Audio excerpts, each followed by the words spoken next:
نحمده ونصلي على رسوله الكريم اما بعد فاعوذ بالله من الشيطان الرجيم بسم الله الرحمن الرحيم الذين يقولون ربنا آمنا فاغفر لنا ذنوبنا وقنا عذاب النار صدق اللہ العظیم۔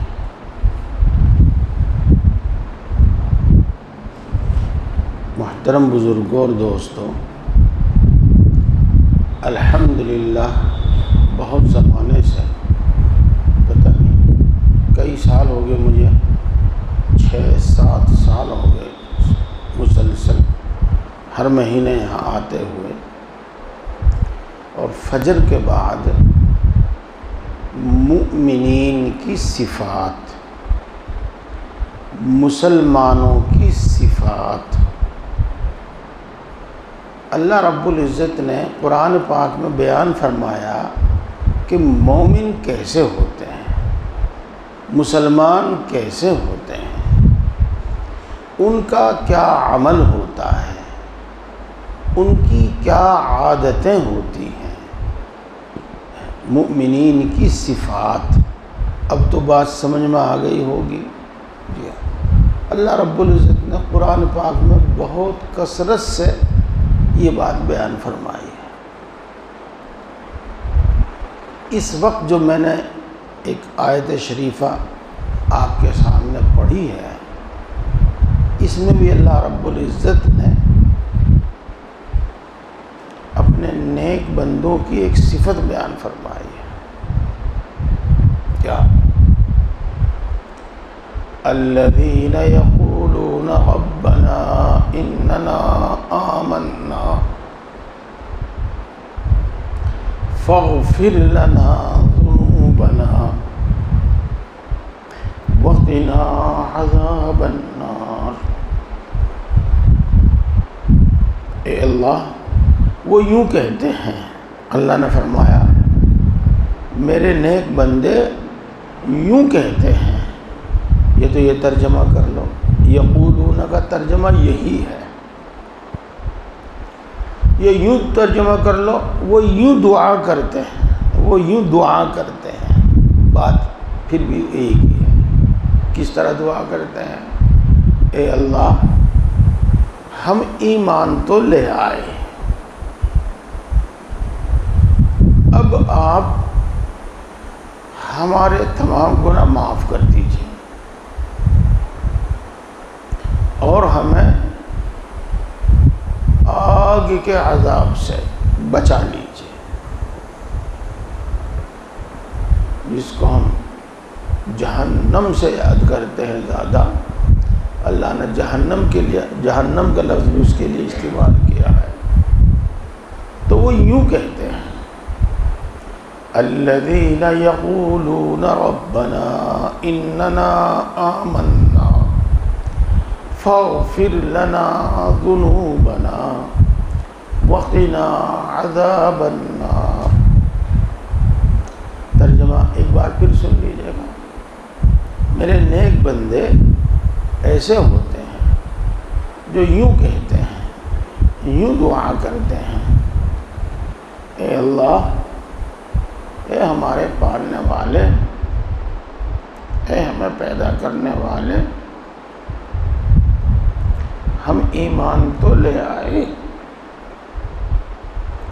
اب آپ ہمارے تمام گناہ معاف کر دیجئے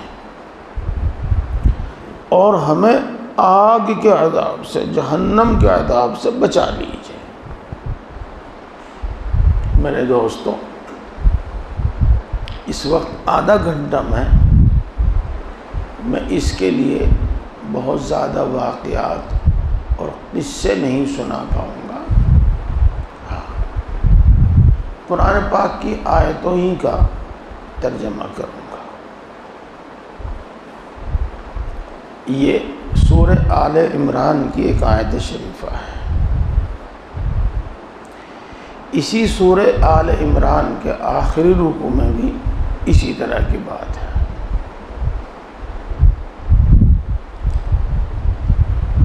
وَكَفِّرْ عَنَّا سَيِّئَاتِنَا وَتَوَفَّنَا مَعَ الْأَبْرَارِ۔ اے اللہ ہمارے گناہ معاف کر دیجئے اور ہمیں اپنے نیک بندوں میں شامل کر کے موت دیجئے۔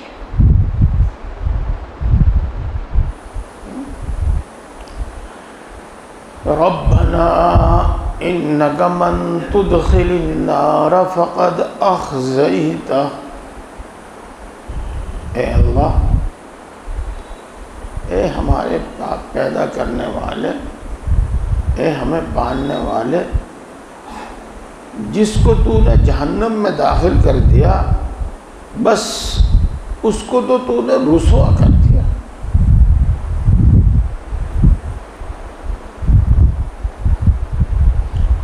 اصل رسوائی یہی ہے کہ انسان جہنم میں جا رہا ہے۔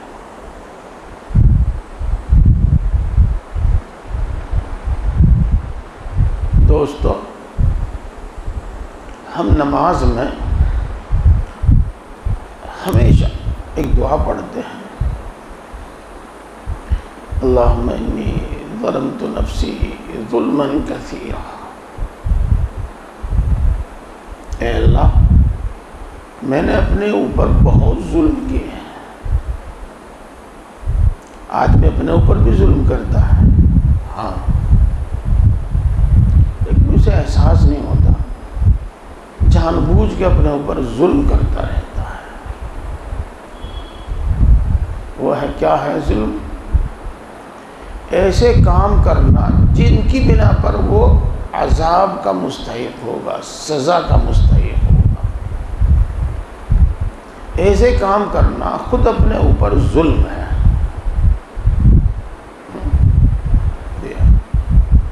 ایسے کام کرنا خود اپنے اوپر ظلم ہے۔ نمازوں کا چھوڑنا یہ اپنے اوپر ظلم ہے۔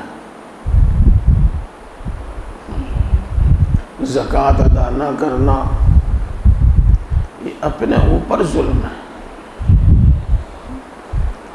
کسی کی حق تلفی کرنا، حق مارنا جس کو ہم کہتے ہیں، اپنے اوپر ظلم ہے۔ کسی کا لے کر نہ دینا اپنے اوپر ظلم ہے۔ دھوکے سے، زور زبردستی سے کسی سے کچھ لینا یہ اپنے اوپر ظلم ہے۔ غرض جو بھی کام ایسا ہے جس سے اللہ ناراض ہوتا ہے اور اس پر سزا دیتا ہے، ایسا کوئی کام کرنا وہ اپنے اوپر ظلم ہے۔ بھائیو، بات سمجھ میں آ رہی؟ دیکھو، ہم یہ دعا ایک بار نہیں، ہم نے ابھی پہلے 2 سنتیں پڑھی، ان میں بھی یہ دعا پڑھی، پھر 2 فرض پڑھے، ان میں بھی یہ دعا پڑھی۔ اسی طریقے سے عشاء میں کتنی رکعتیں ہم پڑھتے ہیں، ہر نماز یعنی سنت کے آخر میں تو، نفلوں کے آخر میں تو، فرضوں کے آخر میں تو ہم یہ دعا پڑھتے ہیں، لیکن اس کا مفہوم و مطلب نہیں جانتے ہم۔ آج سمجھ لیجئے گا، اللہم انی ظلمت نفسی ظلما کثیرا ولا یغفر الذنوب الا انت، اور تیرے سوا کوئی گناہ معاف نہیں کر پائے گا۔ جن کاموں کی اللہ نے ممانعت کی ہے کہ یہ نہیں کرنا، اب اس کو نہیں کرنا یہ اللہ کا حق ہے،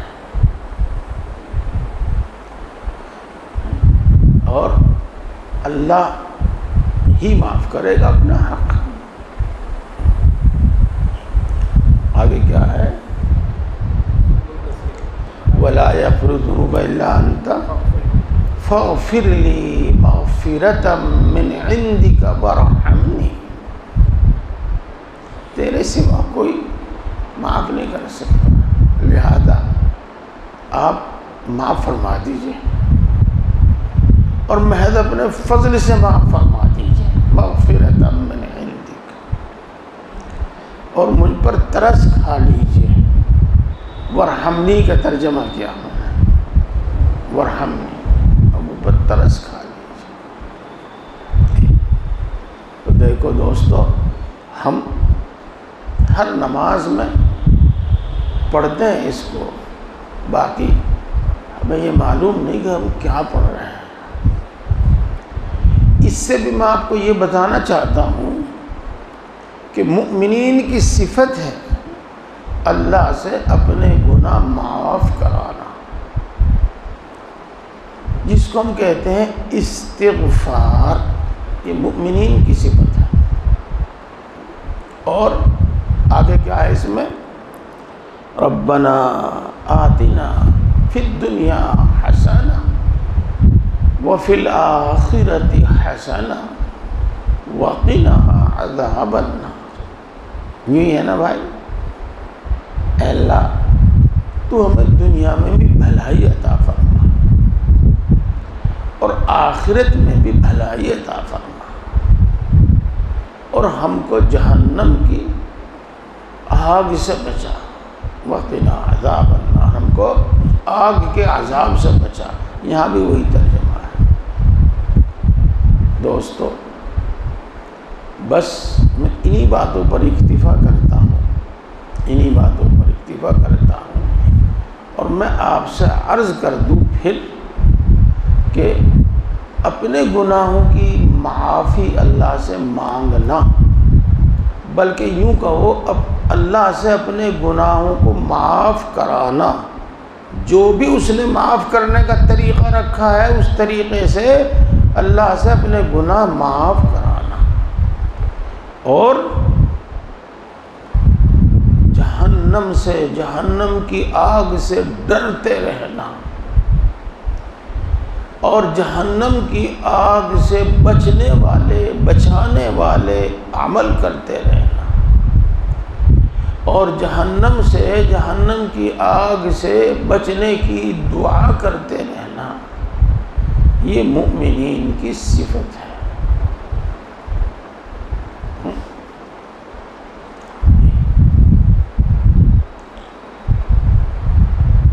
یہی کہ آگے پیچھے ہے سورہ آل عمران میں، والمستغفرین بالاسحار، وہ رات کے آخری تہائی حصے میں اپنے گناہوں کو معاف کراتے ہیں، اللہ سے اپنے گناہ معاف کراتے ہیں۔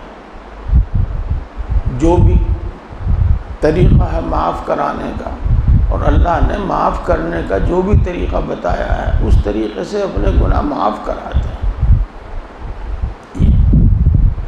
میرے دوستو، آخرت سے، آخرت میں سب چیزیں آ گئی، وہاں ہمیں حساب دینا ہے، وہاں ہمیں پرصراط سے پار ہونا ہے، وہاں یہ تو جہنم ہے، یہ جنت ہے، تو جنت میں چلے جائیں، جہنم سے بچ جائیں، جنت میں چلے جائیں، یہ سب چیزیں آخرت ہیں۔ آخرت سے غافل رہنا اور اس دنیا میں منہمک رہنا، یہ مومنوں کی صفت نہیں ہے، یہ کافروں کی صفت ہے، کافروں کی صفت۔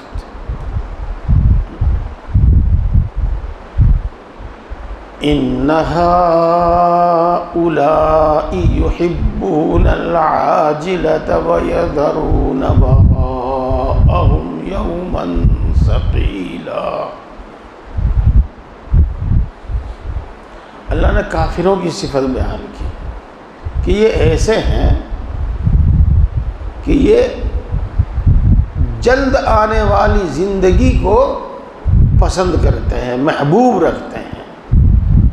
ان ہؤلاء یحبون العاجلہ، جلد آنے والی یعنی دنیا کو محبوب رکھتے ہیں۔ وَيَذَرُونَ وَرَاءَهُمْ يَوْمًا ثَقِيلًا، اور ایک بھاری دن کو یہ چھوڑے بیٹھے ہیں، ایک بھاری دن کو یہ بھولے بیٹھے ہیں۔ وَيَذَرُونَ وَرَاءَهُمْ يَوْمًا ثَقِيلًا، یہ کافروں کی صفت ہے۔ میں تھوڑی سی بات اس پر اور کروں گا، لیکن اس کو ایک دو بار اور کہوں گا میں بیٹھ کر۔ ہر وقت دنیا کی فکر، ہر وقت دنیا کی فکر، ہر وقت دنیا کی فکر،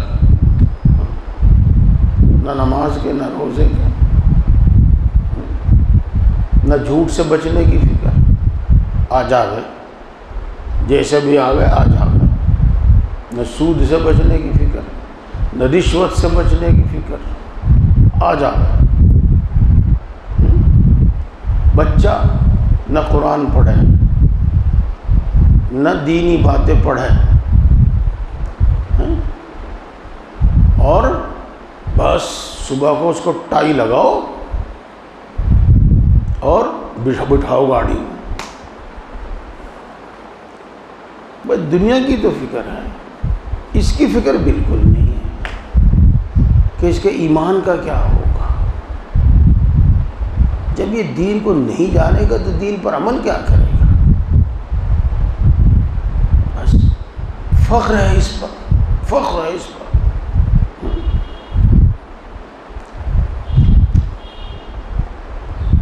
ہم جاتے ہیں کہیں ملاقات کرتے ہیں کہ رشتہ داری میں، اپنوں میں، پراؤں میں، جی بچہ کیا پڑھتا ہے؟ بس ایک بڑے سے بڑے اسکول کا نام لیں گے اور ساتھ میں یوں کہیں گے جی 5,000 روپے فیس ہے اس وہاں کی۔ یوں بھی کہیں گے، یوں نہیں کہنے کہ ہم نے تو پوچھا کیا کر رہا بچہ، پڑھتا ہے بچہ، تو وہ اسکول کا نام لیں گے، ہم نے تو پوچھا یوں ہی، اب وہ کہیں گے 5,000 روپے فیس ہے جی وہاں کی۔ تو یہ عرض کر رہا ہوں میں کہ بس فکر ہے ہر وقت اسی کی، فکر ہے ہر وقت اسی کی۔ ایک جگہ سہارنپور میں ایک مسجد میں بیان ہوا اور مختصر سی بات تھی، تو اس میں نے یہ عرض کیا کہ بھائی الحمدللہ اس وقت اس مجمع میں جتنے لوگ موجود ہیں وہ سب نماز پڑھتے ہیں اور نمازی ہیں۔ ٹھیک ہے قضا ہو جاتی ہوگی کبھی کبھی، لیکن نمازی ہیں۔ تو میرے پیارے بھائیوں، نماز کی طرح پڑھو، جیسے کہ آپ روزانہ صبح کو نماز کی سنتیں سنتے ہیں۔ ہاں، تو جب میری بات پوری ہو گئی اس کے بعد ایک شخص آیا، جی جس طرح آپ نے نماز پڑھنے کو بتایا اس طرح نماز پڑھنے میں تو بہت دیر لگے، دکان پہ وہاں گاہک انتظار کرتے رہے ہیں۔ ٹھیک ہے بھائی جی، تو بس ہر وقت اسی کی فکر ہے، ہر وقت اسی کی فکر ہے۔ میرے دوستو، میں عرض کرنا جو چاہ رہا ہوں وہ یہی عرض کرنا چاہ رہا ہوں کہ آخرت کو بھلا دینا اور دنیا کی فکر رکھنا یہ کافروں کا حال ہے، اور آخرت کی فکر رکھنا یہ مومنوں کی صفت ہے اور مومنوں کا حال ہے۔ اب ہم دیکھیں اپنے آپ کو، پرکھیں اپنے آپ کو۔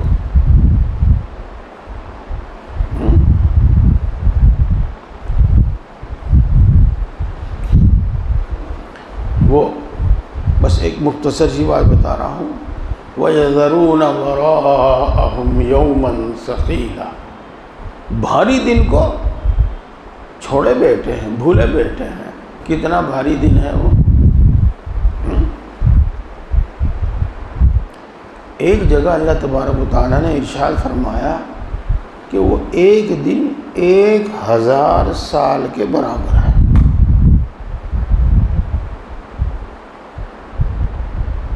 ایک جگہ ارشاد فرمایا کہ وہ ایک دن 50,000 سال کے برابر ہے۔ جو کتنا بھاری دن ہے وہ، اور کتنا بھاری دن ہے۔ سورہ مزمل میں ترجمہ یوم یجعل الولدان شیبا، اس سے پہلے پڑھیے گا۔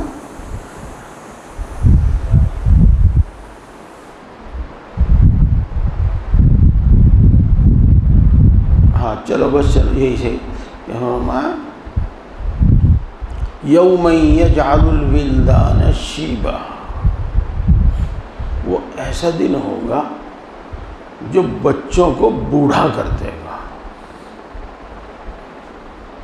یہ مت سمجھنا کہ بھئی جب وہ 1000 سال کا یا 50,000 سال کے برابر ہے تو وہاں تو اپنا بھی بوڑھا ہو جائے گا آدمی، یہ مت سمجھنا۔ نا، یہ تو دنیا کی خاصیت ہے، وہاں تو بس ایک ہی حالت پر رہیں گے، ایک ہی حالت پر۔ وہ دن ہی اتنا سخت ہوگا، وہ دن ہی اتنا سخت ہوگا کہ خوف اور دہشت کی وجہ سے وہ بچوں کو بوڑھا کر دینے والا ہوگا۔ اس کو بھولے بیٹھے۔ پیارے دوستو، جو ہمارے ایمان کا جز اور ہمارے ایمان کا حصہ ہے، یوم آخرت، یوم الآخر، اس کو بھولے بیٹھے۔ حالانکہ وہ دن کتنی فکر کا دن ہے، کتنی فکر کا دن ہے بتاؤں۔ حضرت ابو بکر صدیق رضی اللہ تعالی عنہ رسول اللہ صلی اللہ علیہ وسلم کی خدمت میں بیٹھے ہوئے تھے، آپ کے پاس بیٹھے ہوئے تھے، تو ان کی نظر پڑی رسول اللہ صلی اللہ علیہ وسلم کی داڑھی پر، اور اس میں 2-3 بال یہاں سفید دکھائی دیے۔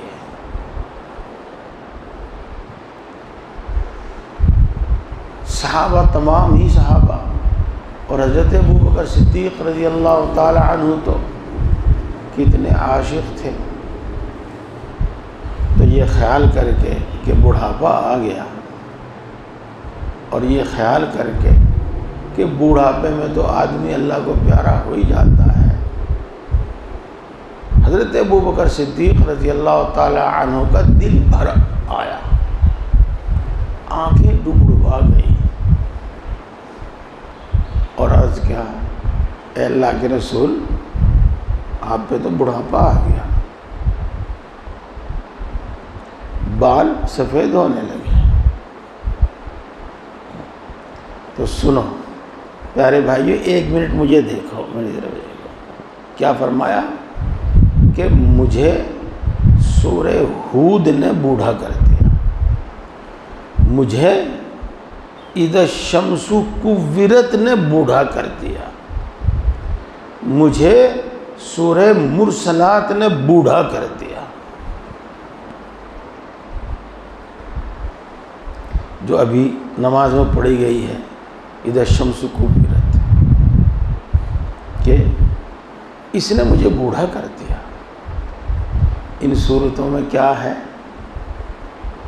جنہوں نے بوڑھا کر دیا، میرے دوستو، ان میں بڑی تفصیل سے اور بڑے ہولناک انداز میں آخرت کا ذکر ہے۔ تو وہ دن کتنا بھاری دن ہے کہ اور تو کسی کا کیا ذکر جی، اللہ کے آخری نبی حضرت محمد مصطفیٰ صلی اللہ علیہ وسلم یہ ارشاد فرماتے ہیں کہ اذا الشمس کورت نے، سورہ مرسلات نے، سورہ ہود نے مجھے بوڑھا کر دیا۔ یوم یجعل الولدان شیبا۔ بس میں اپنی بات کو، اس بات کو یہی ختم کرتا ہوں۔ اس لیے بزرگوں اور دوستو، آخرت سے ڈرنے کا مطلب اور جہنم سے بچنے کا مطلب اور جہنم کی آگ سے بچنے کا مطلب یہ ہے کہ اللہ کی نافرمانی چھوڑ دو، گناہ چھوڑ دو، اور جو کچھ اپنے سے کمی کوتاہی ہو جائے اس کو اللہ سے معاف کرا، اللہ سے معاف کرا۔ چلو مجھے ایک قصہ یاد آ گیا، وہ بتاؤں میں آپ کو، بڑا مزیدار ہے، بڑا مزیدار ہے۔ ہمارے گاؤں میں 2 خاندان ہیں، دونوں اوپر جا کے ایک ہی دادا کی اولاد ہیں، لیکن دونوں میں لگی رہتی ہے۔ ایک مرتبہ ایک خاندان کے بچوں نے اور دوسرے خاندان کے ایک بزرگ کو، کافی عمر تھی اس کی شرارتوں کی بنا پر یا بہرحال جو بھی کچھ بات ہو، خوب بڑھیا کر کے پیٹ دیا، خوب بڑھیا کر کے، شاید کچھ ہڈی پڈی بھی ٹوٹ گئی، کچھ ایسا ہو گیا۔ بہرحال ہوا یہ کہ بڑی سخت دفعات میں، دھارا جس کو آپ کہتے ہیں، بڑی سخت دفعات میں رپٹ درج ہو گئی۔ اور وہ جو دوسرا فریق تھا اس نے بھی کوئی کارروائی کی، کیسے کیا، انہوں نے بھی ایک رپٹ درج کی اور بالکل انہی دھاراؤں میں، انہی دفعات میں ان پر بھی مقدمہ کر دیا۔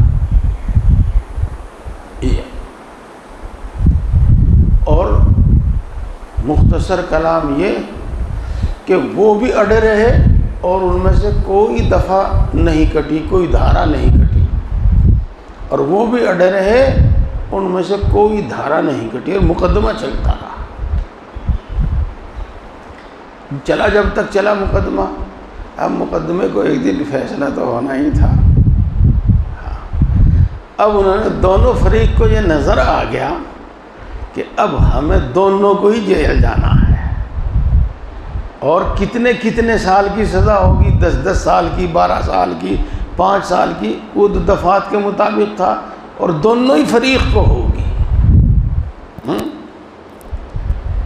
یا تو اتنی دشمنی تھی کہ ایک دوسرے کو دیکھنا بھی نہیں چاہتے تھے، ملنا بات کرنا تو دوسری بات تھی۔ جب وکیل نے یوں کہا کہ اگلی تاریخ سے پہلے یا تو فیصلہ نامہ داخل کر دو، یا پھر جب آؤ گے تو آگے جانے کے نام کا ہی ہو، واپس گھر جانے کے نام کے نہ ہی ہو، یہ تو جی ایک دوسرے کے گھر چلے گئے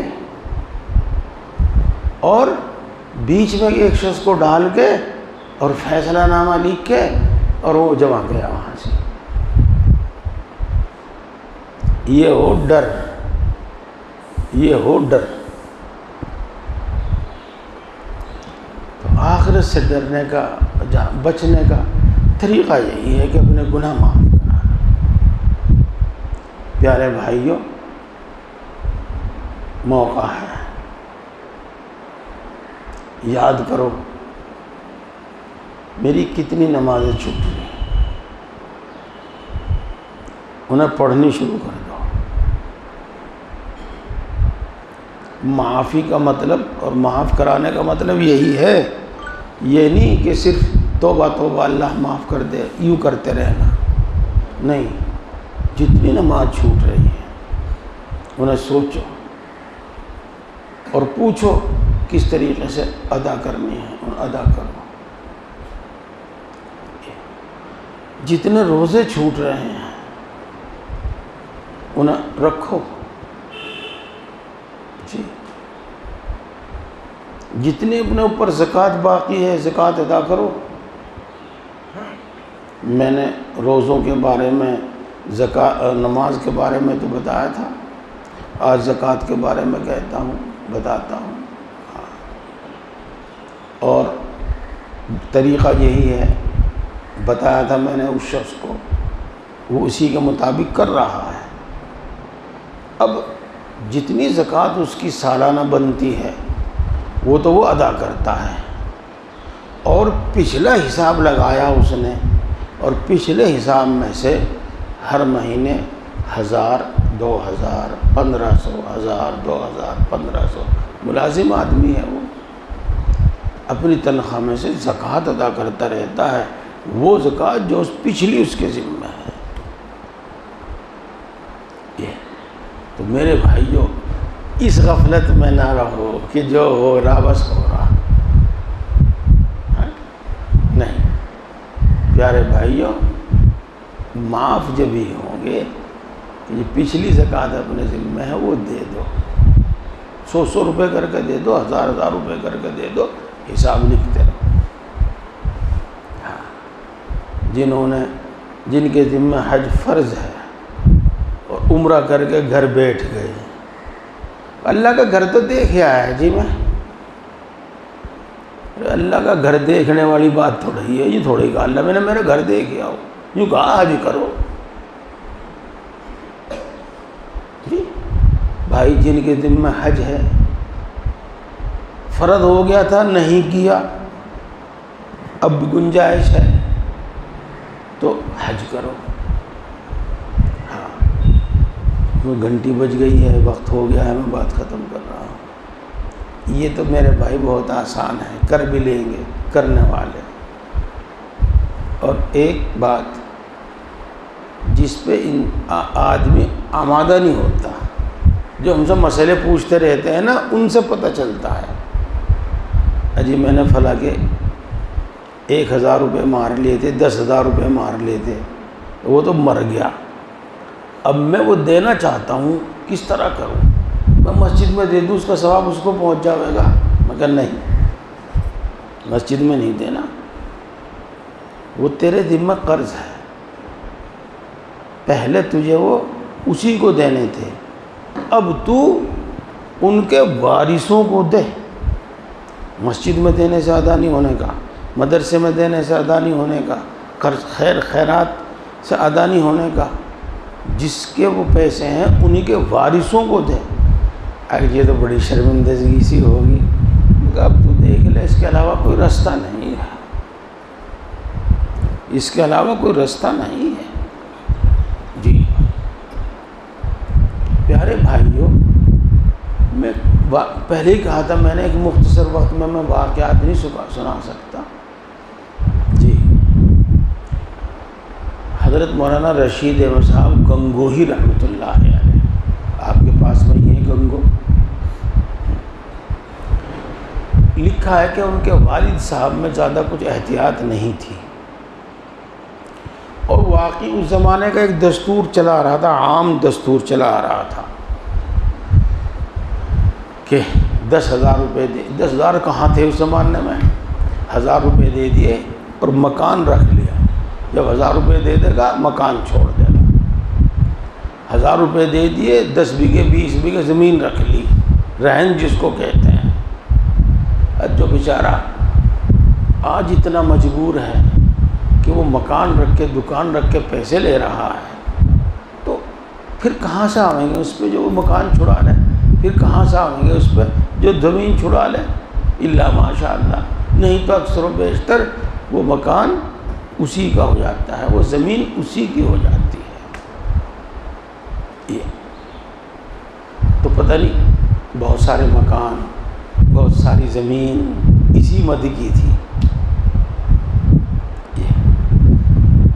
اب نام آ گئی، قبضہ ہو گیا، سب کچھ ہو گیا، اب تو کوئی چھڑانے والا نہیں رہا۔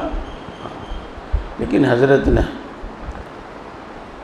اپنے کاغذات دیکھے، اپنی ماں سے پوچھا، جس سے بھی پوچھ سکتے تھے ان سے پوچھا، جب ان کو پتہ چلا اب یہ مکان ہے 100 روپے میں یہ زمین ہے 1000 روپے میں. ہاں. تو پتہ نہیں کتنے دنوں کے بعد آپ سمجھ لو جب نام آ گئی پھر سب کچھ ہو گیا، بھائی بلایا، دیکھو میرے باپ کے آپ کے ذمے 100 روپے ہیں اور یہ آپ کا مکان ہے، 100 روپے دے دو اور یہ مکان لے لو. 101 نہیں لینے کا، 100. مدتوں کے بعد، کتنے سالوں کے بعد، جی ہاں بھائی یہ زمین ہے آپ کی اور اتنے روپے ہیں آپ کے ذمے، یہ پیسے دے دو اور یہ زمین ساری لے لو. غرض رہن میں جتنی زمین جتنا مکان ان کے پاس تھے وہ سب واپس کر دیے، سب واپس کر دیے. دیکھو دل گردے کی بات. اور دل گردہ کیا ہوتا ہے اس میں؟ آخرت کی فکر، آخرت کی فکر. اور میں عرض کرنا چاہ رہا ہوں، یہی بات اس وقت میں بتانا چاہ رہا ہوں، صرف استغفار کی تسبیح پلٹنے سے نہیں کام بنے گا. میں ترجمہ کیا تھا، معاف کرا لو، جیسے بھی جو بھی طریقہ ہے اس کا. بس میں آج اس بات کو نہیں ختم کرتا ہوں. اور میرے دوستو، میں 3 باتیں آپ کو بتائی، 3 باتیں کہ مومنین آخرت کی فکر رکھتے ہیں، جہنم سے بچنے کی فکر رکھتے ہیں، اس لیے خود وہ ان تمام اعمال سے، ان تمام کاموں سے بچتے ہیں جو جہنم میں لے جانے والے ہیں. اور اس کے باوجود وہ اللہ سے اپنے گناہ معاف کراتے رہتے ہیں، جو بھی معاف کرانے کا طریقہ ہے. اور وہ دنیا کو سامنے رکھ کے دنیا میں منہمک ہو کر آخرت کو نہیں بھولتے، بھاری دن کو نہیں بھولتے. دیکھو اب تک اگر اس کا اثر ہمارے دل میں نہیں ہے، ہمارے عمل میں نہیں ہے، تو بھائیو اس کی فکر کرو. اللہ تبارک و تعالی توفیق عطا فرمائے. سبحان اللہ و بحمدہ، سبحانک اللہم و بحمدک، اشہد ان لا الہ